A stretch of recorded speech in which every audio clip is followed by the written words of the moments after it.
Hello and welcome to my new YouTube channel, Poetry in Nature. I've been running for about 3 hours on the Jura Crest hiking and running trail to get to this spot, one of my favourite spots along the Jura Crest, and it's, well, I call it Scott's Spot. The Picture, or The Lover's Resolution, by Samuel Taylor Coleridge. Through weeds and thorns and matted underwood, I force my way, now climb and now descend, over rocks or bare or mossy with wild foot, crushing the purple warts, while oft unseen, hurrying along the drifted forest leaves, the scared snake rustles. Onward still I toil, I know not, ask not whither, a new joy, lovely as light, sudden as summer gust, and gladsome as the firstborn of the spring, beckons me on or follows from behind, playmate or guide, the master passion quelled. I feel that I am free.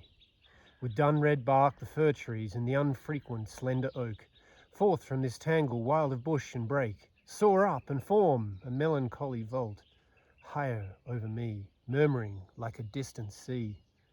Here wisdom might resort, and here remorse, here too the love-lorn man who, sick in soul, and of this busy human heart aweary, worships the spirit of unconscious life, in tree or wildflower, gentle lunatic.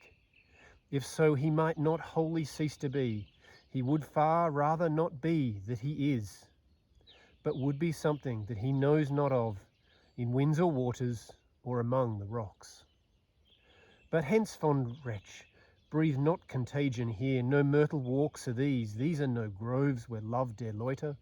If in sullen mood he should stray hither, the low stumps shall gore his dainty feet, the briar and the thorn make his plumes haggard, like a wounded bird easily caught, ensnare him, O ye nymphs, ye Oreds chaste, ye dusky dryads. And you, ye earth winds, you that make it morn, the dewdrops quiver on the spider's webs, you, O ye wingless airs, that creep between the rigid stems of heath and bitten firs, within whose scanty shade at summer noon the mother sheep hath worn a hollow bed, ye that now cool her fleece with dropless damp, now pant and murmur with her feeding lamb. Chase, chase him, all ye fays and elfin gnomes, with prickles sharper than his darts bemock, his little godship, making him perforce creep through a thorn bush on yon hedgehog's back. This is my hour of triumph. I can now with my own fancies play the merry fool, and laugh away worse folly, being free. Here will I seat myself beside this old hollow and weedy oak, which ivy twine clothes as with network.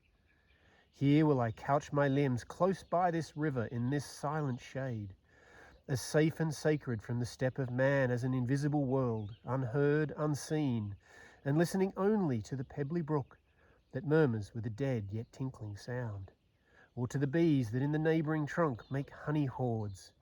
The breeze that visits me was never love's accomplice, never raised the tendrils, ringlets from the maiden's brow, and the blue, delicate veins above her cheek, never played the wanton, never half disclosed the maiden's snowy bosom, scattering thence eye poisons for some love-distempered youth, who never henceforth may see an aspen grove, shiver in sunshine, but his feeble heart shall flow away like a dissolving thing.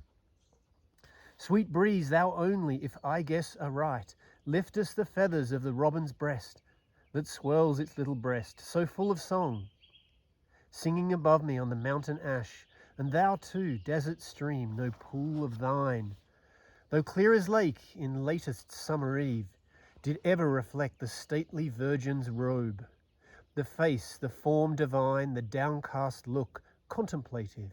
Behold, her open palm presses her cheek and brow, her elbow rests on the bare branch of half-uprooted tree that leans towards its mirror. Who erewhile had from her countenance turned or looked by stealth, for fear is true love's cruel nurse. He now, with steadfast gaze and unoffending eye, worships the watery idol, dreaming hopes delicious to the soul, but fleeting, vain, even as that phantom world on which he gazed, but not unheeded gazed. For see, see, the sportive tyrant with her left hand plucks the heads of tall flowers that behind her grow, lichens and willow herb and foxglove bells, and suddenly, as one that toys with time, scatters them on the pool. Then all the charm is broken, all that phantom world is so fair vanishes, and 1,000 circlets spread, and each misshape the other. Stay a while, poor youth, who scarcely dance, lift up thine eyes. The stream will soon renew its smoothness, soon the visions will return. And lo, he stays, and soon the fragments dim of lovely forms come trembling back, unite, and now once more the pool becomes a mirror. And behold, each wildflower on the marge inverted there, and there the half uprooted tree. But where, oh where, the virgin's snowy arm, and that leaned on its bare branch? He turns, and she is gone. Homeward she steals through many a woodland maze, which he shall seek in vain. Ill-fated youth, go day by day, and waste thy manly prime in mad love yearning by the vacant brook, till sickly thoughts betwitch thine eyes, and thou beholdest her shadow still abiding there, the naiad of the mirror. Not to thee, O wild and desert stream, belongs this tale. Gloomy and dark art thou, the crowded firs spire from thy shores and stretch across thy bed, making thee doleful as a cavern well, save when the shy kingfishers build their nest on thy steep banks. No loves hast thou, wild stream. This be my chosen haunt, emancipate from passion's dreams. A freeman and alone, I rise and trace its devious course. O lead me to deeper shades and lonelier glooms. Lo, stealing through the canopy of firs, how fair the sunshine spots that mossy rock, isle of the river, whose disparted waves dart off asunder with an angry sound, how soon to reunite.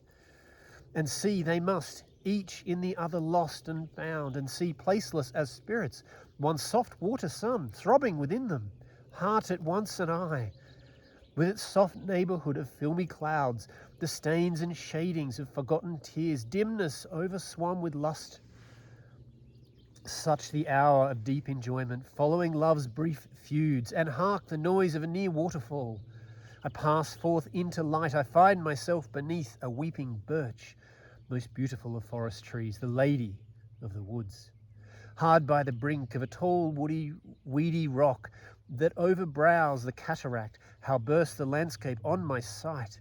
2 crescent hills fold in behind each other, and so make a circular vale, and landlocked as might seem, with brook and bridge and grey-stone cottages, half hid by rocks and fruit trees. At my feet the whortleberries are bedewed with spray dashed upwards by the furious waterfall. How solemnly the pendant ivy mass swings in its minnow. All the air is calm. The smoke from cottage chimneys, tinged with light, rises in columns from this house alone. Close by the waterfall, the column slants and feels its ceaseless breeze. But what is this? The cottage with its slanting chimney smoke, and close beside its porch a sleeping child, his dear head pillowed on a sleeping dog. One arm between its forelegs, and the hand holds loosely its small handful of wild flowers, unfilleted and of unequal lengths. A curious picture with a master's haste, sketched on a strip of pinky silver skin, peeled from the birchen bark. Divinest maid, yon bark her canvas, and those purple berries her pencil. See, the juice is scarcely dried on the fine skin.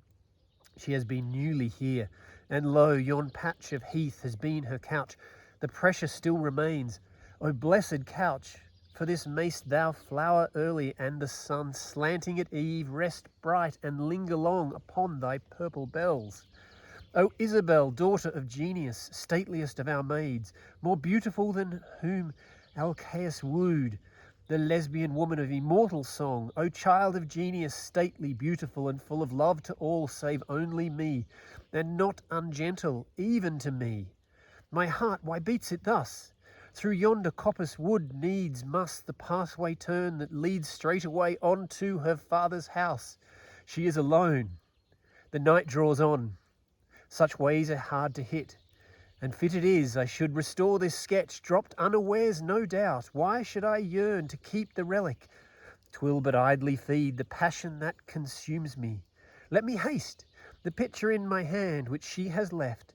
She cannot blame me that I followed her, and I may be her guide the long wood through. Please like, subscribe, hit the notification bell if you'd like to hear more poetry in nature. Thank you, and with love and courage to everyone.